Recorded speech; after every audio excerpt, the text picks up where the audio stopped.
Bank stocks soar after FDIC relaxes key Volcker Rule restrictions. New York federal financial regulators said Thursday they plan to make it easier to let banks invest in venture capital funds and also relax some limitations on derivatives trading. The moves, a loosening of some of the more onerous parts of the so-called Volcker Rule, lifted bank stocks. The Volcker Rule, part of the broader Dodd-Frank bill enacted in 2010 following the meltdown of big banks in 2008, sought to crack down on risky behavior by Wall Street firms. It was named after former Federal Reserve Chair Paul Volcker, who passed away in December. Many banks and brokerages were using their company's own money to invest in derivatives such as mortgage-backed securities and other complex financial instruments. The eventual collapse of the subprime mortgage market, loans to borrowers with poor credit histories, created a ripple effect that led to the collapse of Bear Stearns, Lehman Brothers, Washington Mutual, and countless other firms. Giant banks wound up needing to receive hundreds of billions of dollars in federal bailout money to stop the bleeding. But the Federal Deposit Insurance Corporation, along with the Fed, Office of the Comptroller of the Currency, Securities and Exchange Commission, and Commodity Futures Trading Commission, said Thursday that was issuing a new rule to modify and clarify some of these restrictions.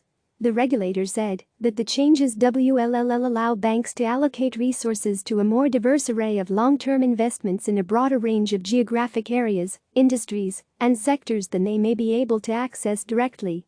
Shares of Goldman Sachs, GS, Morgan Chase, JPM, Morgan Stanley, MS, Bank of America, BAC, and Citigroup, C, each shot up about 2% to 3%, which helped to turn around the broader market as well. The new rules are estimated to potentially free up as much as $40 billion for the big banks. It's also the latest example of how regulators in the Trump administration are undoing much of the Obama-era rules put into place to curb bad behavior by big banks. The FDIC, Fed, and other agencies had already neutered the part of the Volcker Rule that restricted so-called proprietary trading by banks, the practice of investing with the firm's own funds instead of bets for clients. Bankers cheered the changes. "We welcome the measured steps taken today by the FDIC, which will allow banks to further support the economy at this challenging time for the nation," said Rob Nichols, president and CEO of the American Bankers Association, in a statement.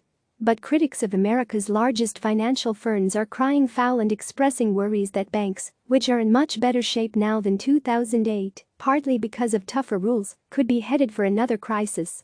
The FDIC and other banking regulators have unnecessarily increased risks to the U.S. banking system and jeopardized the savings of every American with money deposited at Wall Street's biggest FDIC-insured banks that are involved in global derivatives dealing, said Joseph Sasuski, senior derivatives consultant and special counsel with Better Markets, a nonprofit group.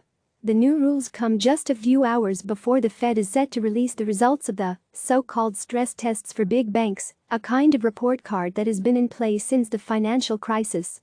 CNN Business's Matt Egan, Anna Kantap, and Jean Sahadi contributed to this story. Click subscribe to receive the latest news.